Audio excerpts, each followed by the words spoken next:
Good to have you here.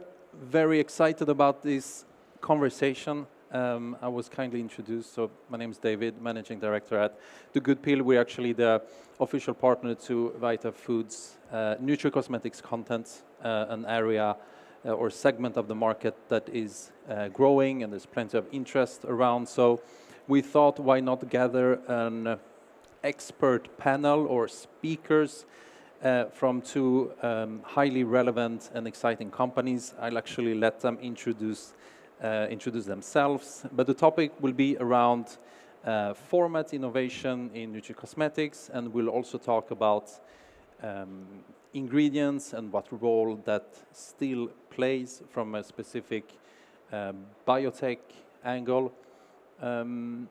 Important to note, so nutricosmetics, we come from and talk a beauty language. I think it's fair to say, and let's see what Henrik and Melissa say afterwards, but that these products are intended for a lot of beauty shoppers, so a lot of behavior come from the beauty shopper, and we can obviously speak to that. But the idea today is to have an engaging conversation around this topic. We'll try to pit, for the sake of it, ingredient, what role that play in nutricosmetics, in making products attractive and competitive on a market, and pit that against formats. Both are obviously important, we can say, but let's see. Let's put some thoughts into it and sort of try to understand why they both are important, or one is more important than the other. Let's see. So I'll soon hand over the floor to Melissa and Henrik.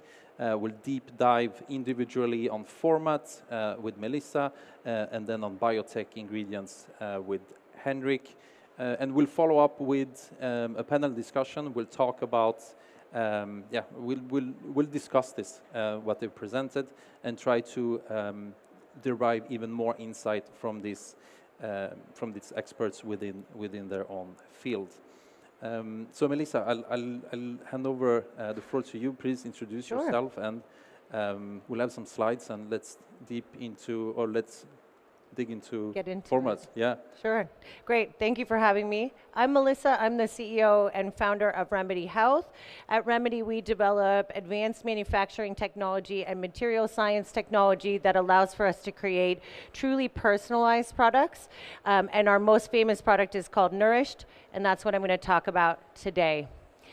So you can see a big blown up picture of our product there. That's just one of over 30,000 different versions of it. We have developed technology that allows for us to create multi-layer gummies that are also sugar-free, vegan, and are able to handle a 50% active load, which is considerably higher than most gummies. But most importantly, because this topic is around format, they are beautiful. They are little rainbows of goodness, of high impact nutrition. And when launching in a space which is highly competitive and becoming more competitive by the day, and is owned primarily by huge heritage players with a ton more money and resource than us, having a product that immediately visually stands out as being different has been absolutely vital in our success. So I actually agree that both extremely strong, clinically evidenced, validated ingredients and format need to join forces for you to get a product that will really have staying power. Even though we're going to try to pit us off against each other, actually at our business, we really believe very much in highly evidenced, highly clinically studied products that have a ton of proprietary IP around them. And so we try and incorporate both. But at the end of the day, this is the problem that no one talks about in our industry, not just in nutricosmetics, but also in VMS in general, but is talked about all the time in medicine. The biggest problem with outpatient medicine is adherence. It's actually also the biggest problem in VMS and nutricosmetics. Even the best product on earth, if not taken consistently, will not work. I think with the nutricosmetics category, we actually have the strongest possibility of success because the customer is used to following a very regimented, consistent topical routine.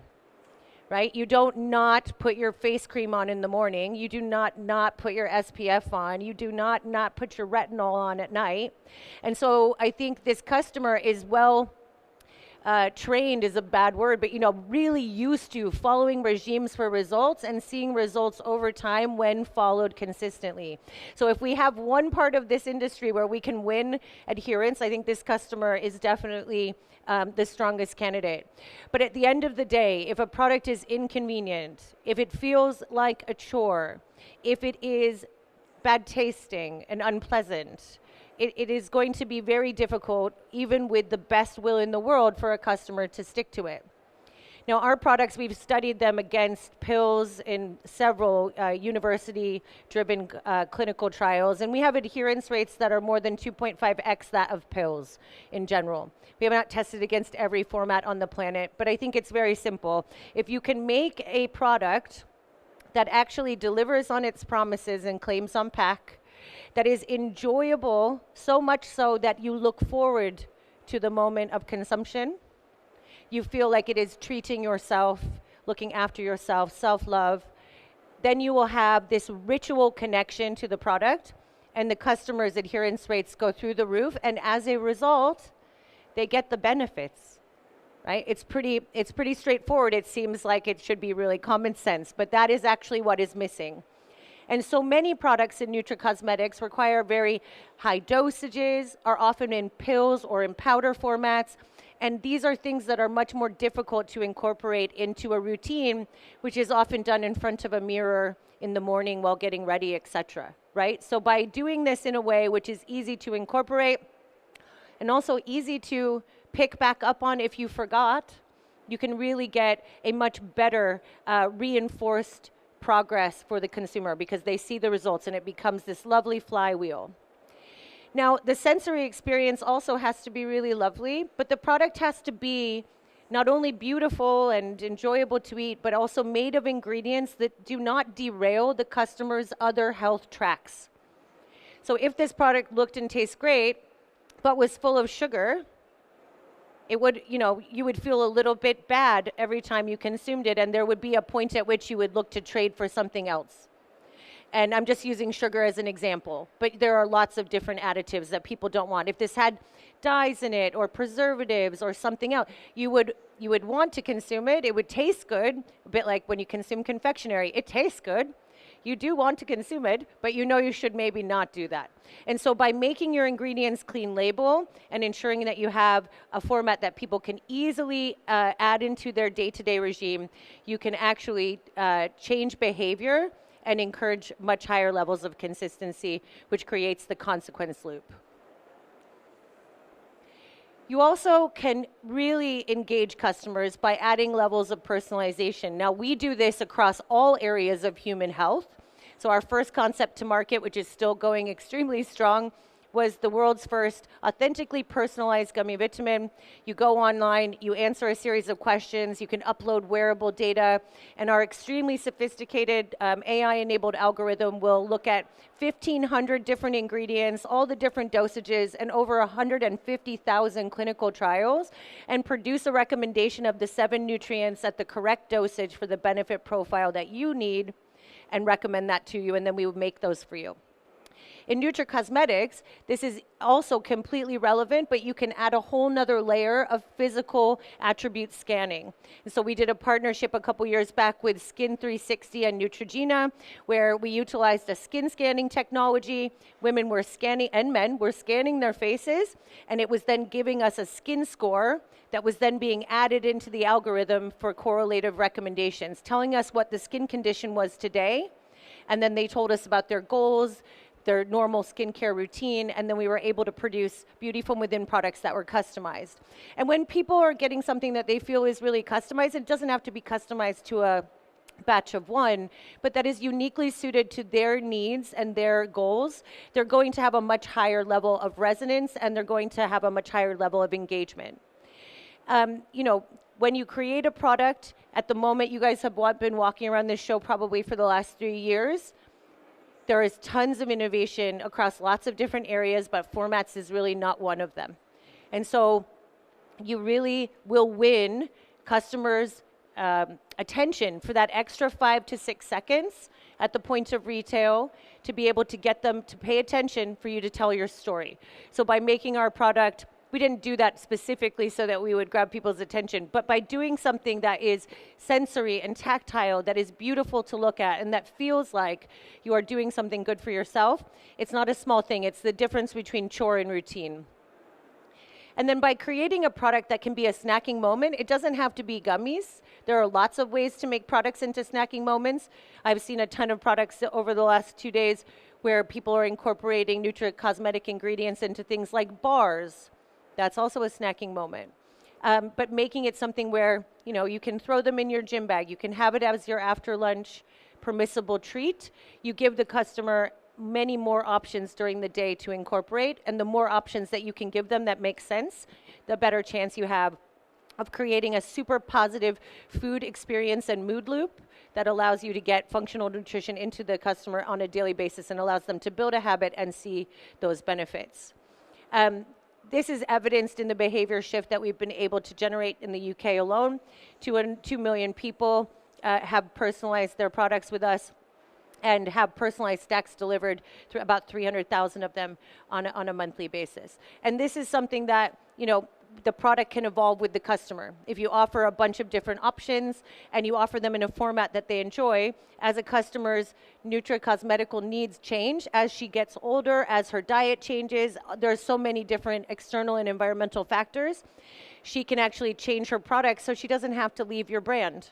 She can actually stay with you because she trusts you and she's happy, but actually her skin is changing, her goals are changing, and so actually the product needs to change with her.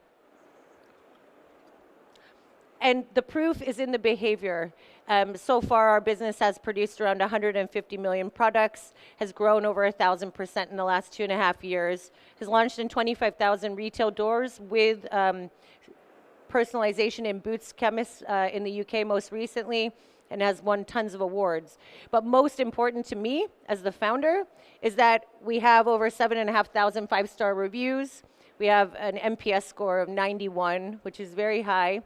And our biggest customer sales driver is customer referrals from existing customers. That is more effective and generates more new business for our company than all PPC, ATL, PR, and other marketing campaigns combined.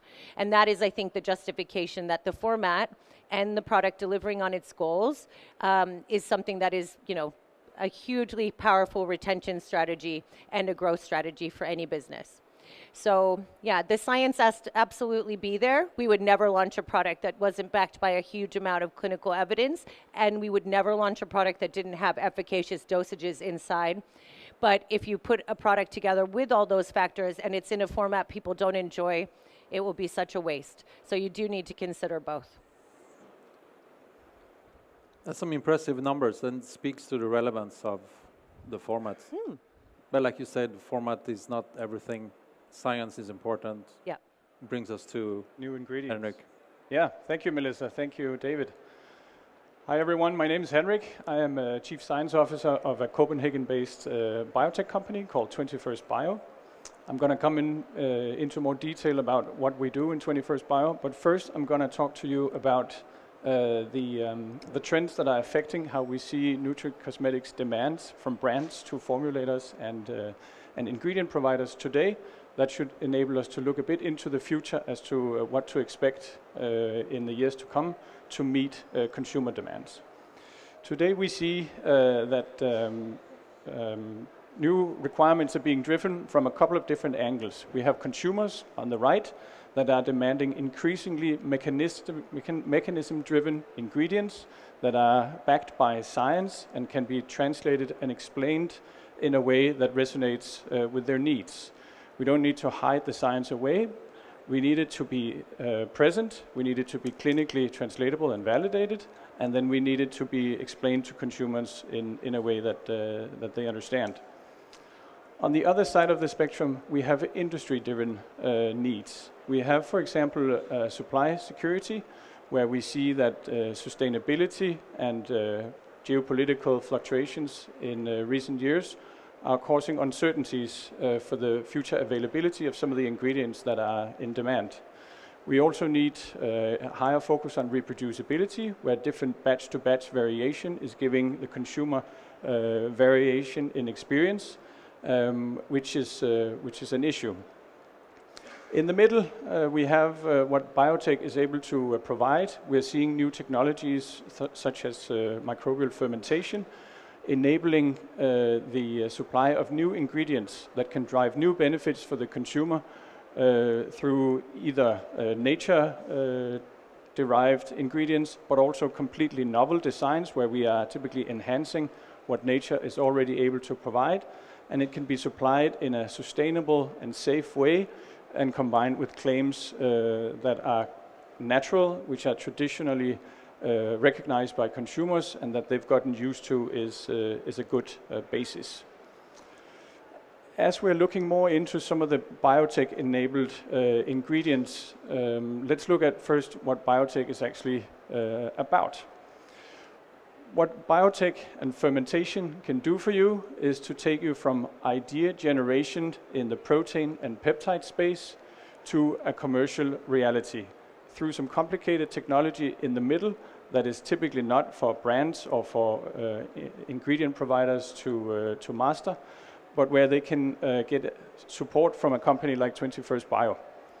You need a good idea, you need a nature-identical molecule, or you need ideas for how you can improve, for example, an existing natural collagen with extra functionality that can drive meaningful behavior or impact for the consumer.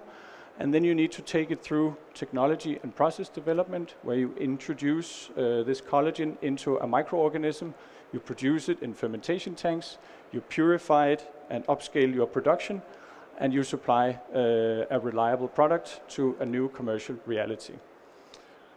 21st Bio can support you across this entire value chain. We are not the experts in idea generation. We are not the experts in your commercial reality either, but we can bridge all the steps in between those two extremities. We have access to Novonesis fermentation technology. They are present at this conference too, and they are known innovators in the functional ingredient space. We are using those same microorganisms, the same recipes for fermenting these microorganisms, but we are focusing on everything outside the domain of enzymes. On the next slide here, I'm going to give an example as to some of the ingredients that we are working on. We are mainly focused on 3 different areas. On the left, we have food proteins.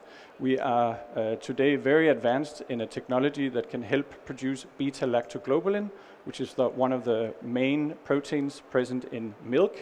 You actually drink milk because of its protein containing benefits, but the protein in milk is present at a very low amount. So you need to drink a lot of milk, or you need to eat WPI and other supplements derived from dairy. Through precision fermentation, you can actually increase the availability of this ingredient. You can provide it in new formats, such as described by Melissa before, to make it much more appealing, much more widely available, with much more clear benefits driven for the consumer.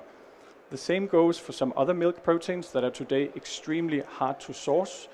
It could be alpha-lactalbumin that's today used in infant nutrition, but also have benefits for adult nutrition and adult health. But because we are prioritizing giving a good life to infants, alpha-lactalbumin is not present really in the adult nutrition market at all today. We are in the business of changing that by making it much more widely available in a highly pure and safe form, such that other applications will open up as well. Lactoferrin, collagen are 2 other examples of food proteins that we are working on and will bring to market together with partners in the coming years. On the more novel protein side of things, we have an example such as spider silk. Spider silk can be used to spin fibers and very strong materials, but it can also have cosmetics benefits where you can include it in skin lotions or in hair care products. You can't capture spiders, you can't grow spider silk from its natural producers, spiders, and we wouldn't want to treat insects like that either, but you can actually produce it very efficiently and in a very pure format through fermentation. And we're doing that together with a German company called Amsilk that you can look up online and read more about. There are also other binding proteins that you can combine with microbiome and probiotics products. They can help increase or decrease different gut bacteria, or you can spray these binding proteins on fields for agricultural applications and biopesticide alternatives to chemicals.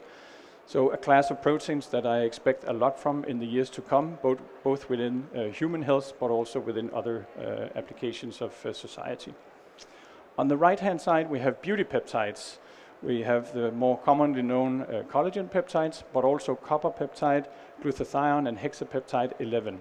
Some which you can access through synthesis today, but where we can offer a more sustainable and more easily scalable way of producing these peptides. And again, with the ones that are listed here, we are only scratching the surface of those that are known today. Biotech also offers the opportunity to enhance on the consumer experience for all of these known scaffolds, such that we over the next 3 to 5 years will be able to offer even better solutions to consumer demands. Just to focus in on beta-lactoglobulin, the main protein in whey. It is the main protein that's driving your overall nutritional benefits of whey. It has excellent composition in terms of the essential amino acids and also branch chain amino acids. It is delivering all of these benefits in a way that can be compacted a lot compared to, for example, WPI. If you take a supplement just based on BLG, you are actually able to reduce the amount of overall protein you take in by a third, and it's highly, highly soluble and very easy to formulate. It's very easy to introduce, for example, 150 to 200 grams of protein in 1 liter, so you can get your daily dose of 30 to 40 grams of this in a shot format. And the shot will be completely clear. You can add different colors or tastes, combine it with vitamins or other active ingredients that you want to add, which could give a very, very high value and easy ingestible solution for consumers. We are bringing this to the market in the next couple of years in large volumes across the main jurisdictions, the US, and then we'll see about the EU when the regulatory authorities will approve it, but we are hoping in the next 2-3 years it will become available. Again here, we are starting out with the natural variant, like we did with insulin and other medicines, but over the years we expect that we can tailor beta-lactoglobulin through tiny edits inspired by nature and inspired by human biology and the needs that we have. If we are on GLP-1 treatments, if we are an older person with specific nutritional benefits or needs that are not met by current solutions, or if you are an active athlete with very specific nutritional requirements. So we think the floor is really opening up by the maturation of biotechnology as a new way of putting ingredients to the market. What we need to unlock is the creativity of those of you, brands or existing ingredient providers that are tapping into consumer trends that can help see into the future as to what it is biotechnology should focus on to unlock the next wave within nutricosmetics. So that's the intro. Amazing.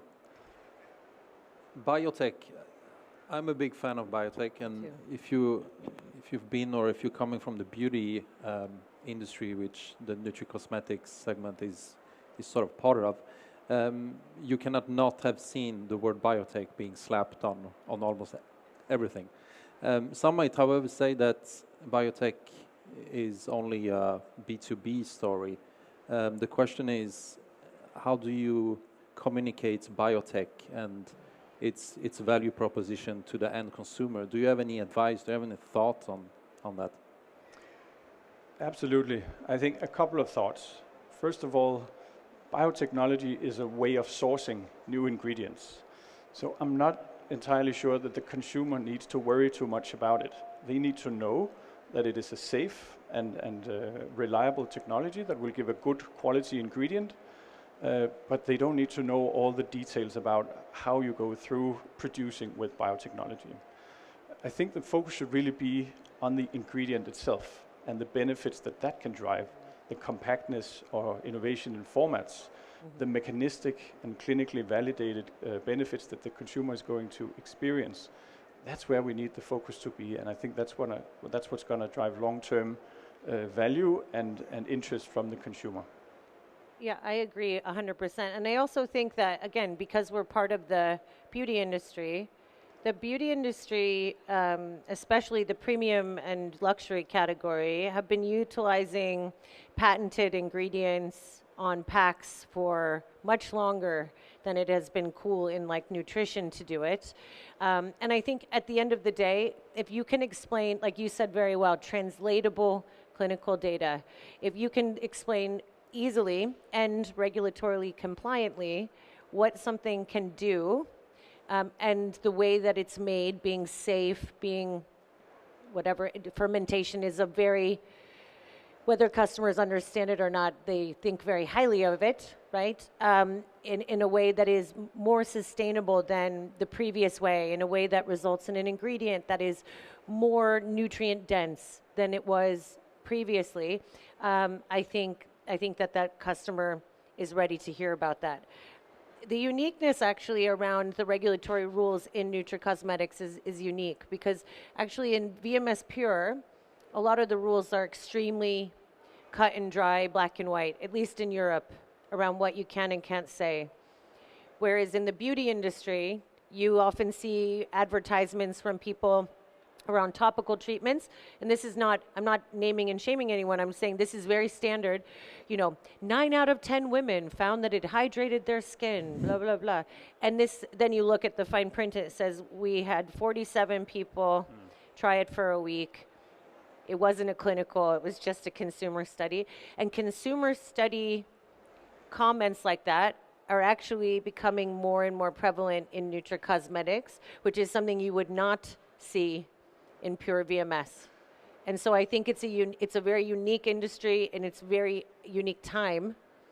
But having ingredients like that are patented, that are proprietary, that are suspended in liposperse technology for higher bioavailability, right? Like those kinds of comments are things I think customers are looking for.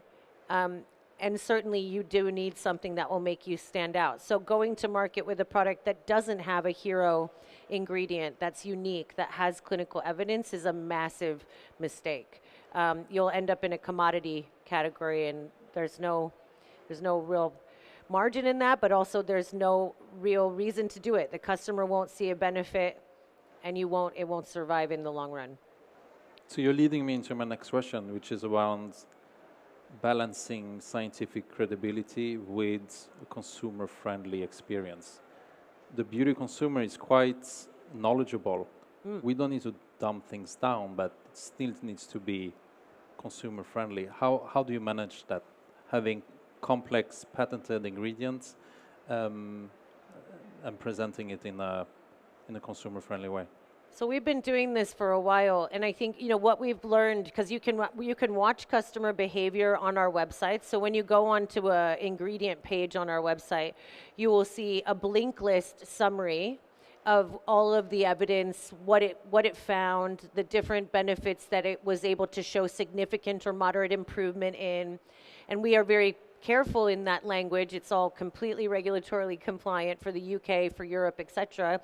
And then we include always at least 3 of the studies on the web page and allow people to read them. Now, I don't know, I guess I was a little bit, I wasn't being optimistic. I didn't think anybody would click on them. Lots and lots and lots of people click on them. And we're not even keeping those studies on our website. We're sending them straight to PubMed or straight to NHL, where people can see that the study was published, peer-reviewed. There's also, if anyone had biased, etc. And so I actually think that the highly engaged consumer, maybe she doesn't, or he doesn't read the 190 pages, but I think they like that, being able to read the abstract, being able to see that that does really exist. The other thing that I've found recently that is really encouraging, makes me really happy because it will help us weed out the cowboys from our industry, is that customers and influencers are taking products that they buy and they're sending them to the lab to have tested, which I think is a huge revolution, that consumers are taking it upon themselves to find out how to send products to Eurofins and get Eurofins to test for nutrient density. And I think that's just the beginning. Testing for potency of one nutrient is one thing. I think we've all seen a product in retail and you're like, yeah, right, there's no way that that's in there. And I think it's amazing that the customer is now doing it themselves. So while I think brands have a big job to make that education available, I also think that the consumer is also becoming a self-educator with all of the information available today. Yeah, fully agree. I think the consumer spectrum of desire for knowledge is expanding. Yeah. But you need to layer the communication. Not everybody wants to read a PhD thesis before even buying a product. They want something that's not hidden away. The science is there, it's clear, but it's easy to digest at the face of it. And then you have the layers that Melissa described to then dive further and further into it if you are interested in that. Mm-hmm. Yeah. Amazing. So I think you, Henrik, mentioned, or it was you, Melissa, there's plenty of innovation here. I mean, we are in Vita Foods. One question I'd like to ask you is, what do you think the gap is between what the industry is supplying and what the consumers really want today? I think some of the focus on clinically validated ingredients could still be more. There are some of the ingredients that we see that have been around for a very long time and where the story is not shifting to a large extent. Maybe you are innovating on formats or other things. That's also great. Yes, as Melissa said, consistency in taking your supplements and so on can also drive further benefits compared to what we've seen before. But I think with new technology, new insights into human biology and what well-being and longevity really means to us, we also need to see a shift in some of the novel ingredients that are being put to market and made accessible to consumers. And so I really hope that we are going to see a new wave of ingredients with new benefits and benefits that are just more clearly demonstrated and validated starting to be included in products. Yeah, I would agree with that completely. I think, at the end of the day, the trends and the speed at which those trends are changing in this industry is extremely fast. There are also a ton of channels out there where people are getting information which are not based on fact or fact-checked in any way. It becomes quite dangerous. But my biggest reluctance when I walk through a show like this, and I wish this is what the aisle of VMS looked like in the store. That is not the case. And I think that actually is my biggest disappointment is there are so many incredible ingredients, and I just don't see enough of them being integrated into products. I understand why in traditional big mainstream manufacturing, a new product development cycle takes years, costs millions, and is quite risky. A lot of times because of that time lag and the amount of time that goes into that MPD, by the time a product reaches market, that trend is over, right? They think about 2 to 3. I remember when Free From was really big and only 2 or 3 years ago, people were still launching gluten-free cereal. And I'm not saying that we shouldn't have more options for people who are gluten-free in cereal, but I was like, you're about 10 years late for the gluten-free kind of trend. But that's really a symptom of the new product development cycles and mainstream manufacturing and the lack of agility. So what I hope is that challenger and innovation-led businesses can help to drive the awareness around some of these ingredients, which have huge amounts of potential to really improve human health. I think you alluded to earlier on that there's a lack of innovation in format. Is the market underestimating the role of formats? Yes, I think it is. And I think, again, that comes down to manufacturing capability. In general, there are probably about 10 formats. Let's be really honest. There's about 10 formats. And that's been like that for a while. And even in the category where we are, You know, the first ever gummy vitamin was a big innovation, but there hasn't really been an innovation in gummy format for VMS for a very long time. You know, you see a lot of stick packs now. Stick packs are not really new, but they seem to be in vogue. But I haven't seen real innovation, game-changing, disruptive innovation in formats. But even more so than that, there's a lack of speed in which companies are adopting and adding these new ingredients to the mix. Because at the end of the day, in a lot of business cases, what we have already is doing fine. Why change it? Why improve it? There's also a cost topic that happens. But at the end of the day, the consumer loses. I think we're actually going to see a lot of innovation go into the ready-to-drink category in the years to come, in my opinion. Some of the protein solutions that are being pushed by us and others have solubility and shelf life stability that will make them possible to put into some of the drinks that people already consume. It can be on the more soft drink side of things, but it can also be on functional water, essentially.